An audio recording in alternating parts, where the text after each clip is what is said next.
투자를 해야 해요? 우리나라 30대의 평균 소득이 어떻게 된다고 했죠? 4천만 원 정도요. 비슷하게 왔어요. 4,400 정도 되는데 세금을 빼면 세후가 320만 원 정도 돼요. 그러면 급여를 320만 원 받아서 생활비로 쓰고 밥도 좀 먹고 옷도 좀 살 거 아니에요? 그럼 이제 남은 건 얼마 남아요? 아끼고 살면 한 돈 100만 원 남는 거고, 뭐 조금 더 러프하게 살면 한 50만 원 남겠죠. 이제 그 50만 원 가지고 저금을 해야 되는데 1년에 그 모으면 600만 원이야. 10년이면 6천만 원이에요. 그러니까 어떻게 할 거야? 노후는. 그러니까 투자를 좀 해서 돈을 불리자. 자본을 모아서 뭐 여기도 저기도 좀 투자를 해가지고 돈을 불리자. 그래서 하자고 하는 거죠. 그러면 어디에 투자해야 돼요? 그거는 사람마다 다르지 않을까요? 돈이 좀 여유가 있으신 분들도 있을 거고 조금 부족한 분들도 있을 거고 사람 성향에 따라서 다를 것 같아요. 느린 거 좋아하시는 분들은 뭐 토지도 있고, 성격이 좀 급하면 우리나라 사람들 레버리지 좋아하잖아요. 레버리지 투자하시는 분들도 많고, 뭐 우리나라 집 좋아하니까 집 좋아하시는 분들도 많고, 여러 가지. 요즘 용인이 가장 핫한데 네. 거기에 올인하면 되나요? 내가 항상 얘기하잖아요. 분산 투자. 올인을 해서 그게 성공하면 참 좋죠. 근데 만약에 성공하지 못했을 때는 너무 안타까운 상황이나 참담한 상황이 발생을 하니까 그게 이제 무서운 거죠. 그런 상황을 제가 너무 많이 봤고, 뭐 부동산 시장이 좀 우리나라가 붕괴될 때는 보통 이제 외화가 좀 오르는 편이고, 뭐 금도 좀 올라갈 거고, 그러니까 이 밸런스를 맞추는 게 저는 좀 중요하다고 생각해요. 그래서 뭐 다른 데에서 조금 실패를 하면 뭐 토지가 막 대박이 나가지고 보상도 좀 받아보시고, 뭐 집값이 좀 떨어졌을 때는 비트코인이 좀 올라가지고 그걸로도 좀 워낙 많잖아요. 주식, 채권, 뭐 토지, 뭐 건물, 뭐 상가, 뭐 워낙 여러 가지가 있다 보니까 꼭 하나에만 너무 몰빵 올인하지 마시고 분산 투자를 해서 리스크를 좀 낮추자.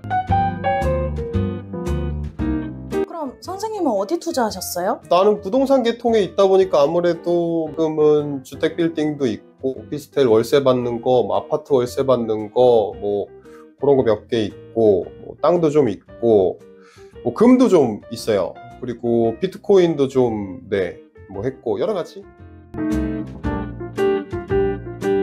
이제 막 투자 시작한 사람들한테 조언 한마디 부탁드립니다. 우선은 시작이 반이라고 하잖아요. 우선은 시작하자. 그게 제일인 것 같아요. 왜 로또도 사야지 맞는다고 하잖아요. 투자도 시작을 해야지 뭔가 어떤 보상을 얻을 수 있는 거니까 너무 고민만 하다가는 시간이 갑니다. 돈은 벌 수 있지만 시간은 우리가 지나가 버리면 다시 되돌릴 수 없어요. 그래서 조금 더 빨리 시작하자. 그러다 보면 분명히 좋은 일이 있을 거다. 이렇게 한마디 하겠습니다.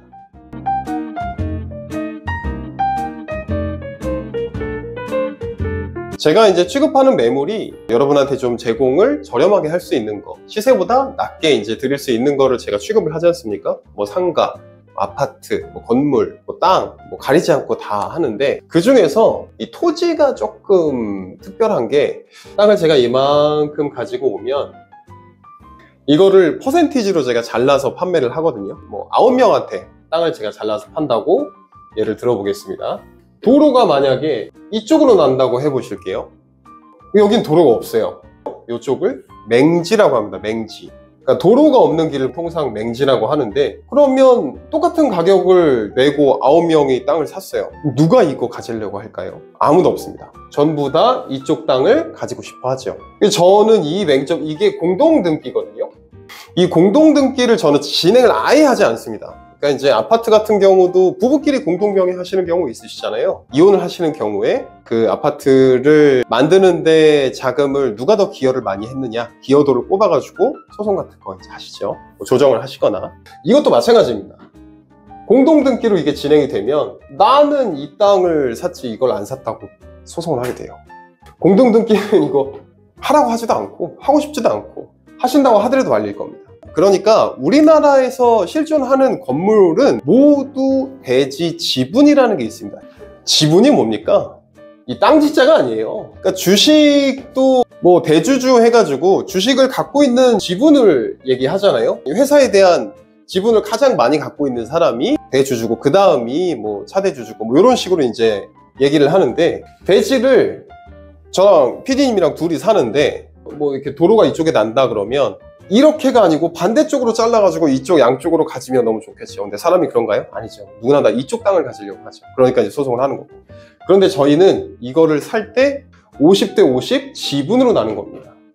그럼 똑같은 거 아니야? 네, 똑같습니다. 대신 위치를 지정하지 않고 여러분의 아파트가 이렇게 지어진다고 했을 때 이 아파트가 100개라고 치면 이 땅도 100평이라고 치겠습니다. 한 호수당 한 평을 소유를 하고 있는데 위치를 정하지 않고 퍼센티지로 정해서 소유를 하겠다. 그러면 만약에 여기에 도로가 뚫린다고 하면 어떻게 될까요? 요만큼이 이제 보상이 나가요. 근데 몇 명한테 나갑니까? 100명한테. 요거에 대한 보상분을 100명한테 나눠서 준다 이거예요. 이해되세요? 대신 땅 지분 크기에 대해서 땅을 내가 2평을 갖고 있는 사람은 2평만큼 보상을 받고 땅을 1평 갖고 있는 사람은 1평만큼 보상을 받고 그래서 제가 지분으로 판다는 겁니다. 이게 100평이라고 예를 들면 한 평당 뭐 2천만 원이라 100평이면 20억이에요. 20억. 아니, 너무 좋은 땅인 거 알겠는데 그걸 20억에 우리가 살 수 있는 돈이 있냐 이거예요. 없단 말이죠. 그래서 지분으로 판다고요. 여러분이 한 평이라도 살 수 있게 이거 5천만 원, 6천만 원에 보상 받을 정보는 알고 있는데 돈이 없어갖고 못 산다 이거예요. 사람들이. 그래서 지분으로 판다고요.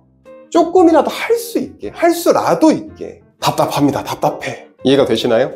그러니까 여러분이 큰 덩어리를 사실 수가 없으니까 그런 방법을 좀 만들어내 봤다. 사실 이 방법 제가 만든 것도 아닙니다. 이미 말씀드렸다시피 모든 건물엔 지분이 있고 지분 판매는 유관 역사를 갖고 있어요. 경매 사이트 같은 데 들어가 보셔도 지분 경매 나온 것도 있고 주변 부동산에 가보시면 지분 판매하고 계신 분들 많습니다. 여러분이 접해보지 않고 땅을 사려고 생각을 해보지 않았기 때문이에요. 근데 땅이 돈이 되는 거는 알고 있잖아요. 많이 보셨잖아요. 정치인들 인사청문회 가면 뭐 얘기 나옵니까? 땅 얘기. 와이프가 샀다, 뭐 가족들이 샀다, 차명 얘기 나오고. 그 사람들 다 땅으로 돈 버는 건데 왜 우리는 못해요? 적은 돈으로도 여러분도 해보시자. 기회를 좀 가져보자. 개발지의 땅을 제가 많이 가지고 오니까 그걸 눈여겨보셨다가 아 저거는 내 성격에 맞겠다라는 거를 한번 골라보자. 적어도 저희 설명이라도 좀 들어보셨으면 좋겠어요. 조금만 더 눈을 좀 더 넓게, 시야를 넓게 보시고 조금만 더 귀를 좀 더 키워주셨으면 좋겠습니다.